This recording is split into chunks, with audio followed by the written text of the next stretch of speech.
बिस्मिल्लाहिर्रहमानिर्रहीम। अस्सलामु अलैकुम। अहमद बिन तौलून रहमत अल्लाह अलैह मिस्र के हाकिम थे।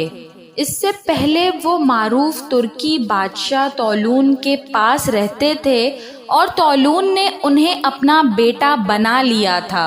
इसी दौरान ये वाक़या पेश आया कि तौलून रहमतुल्लाह अलैह ने उन्हें किसी काम से दारुल अमारत भेजा। वहाँ उन्होंने बादशाह की एक कनीज़ को महल के किसी खादिम के साथ बेहयाई में मुब्तला पाया। अहमद बिन तौलून रहमतुल्लाह अलैह अपने काम से फारिग होकर बादशाह के पास वापस पहुँचे, लेकिन इस किस्से का उससे कोई जिक्र नहीं किया। इधर कनीज़ को ये यकीन हो गया कि इब्ने तौलून रहमतुल्लाह अलैह बादशाह से ज़रूर मेरी शिकायत कर देंगे, इसलिए उसने ये हरकत की कि तौलून रहमतुल्लाह अलैह के पास जाकर अहमद बिन तौलून रहमतुल्लाह अलैह की शिकायत कर दी कि वो अभी मेरे पास आए थे और मुझे बेहयाई पर आमादा करना चाहते थे। कनीज़ ने शिकायत इस अंदाज से की कि बादशाह उससे बहुत मुतासिर हुआ। उसने फ़ौरन अहमद बिन तौलून को बुलवाया और कनीज़ की शिकायत का ज़बानी तौर पर तो कुछ ज़िक्र नहीं किया, अलबत्ता एक महर शुदा ख़त उनके हवाले कर दिया और हुक्म दिया कि ये ख़त फ़लाँ अमीर के पास पहुँचा दो। ख़त में ये लिखा था कि जो शख्स ये ख़त तुम्हारे पास ला रहा है उसे फ़ौरन गिरफ़्तार करके कत्ल कर दो और उसका सर मेरे पास भेज दो। अहमद बिन तौलून रहमतुल्लाह अलैह को अदना वहम भी ना था कि उनके खिलाफ साजिश हो चुकी है। वो ख़त लेकर रवाना हुए।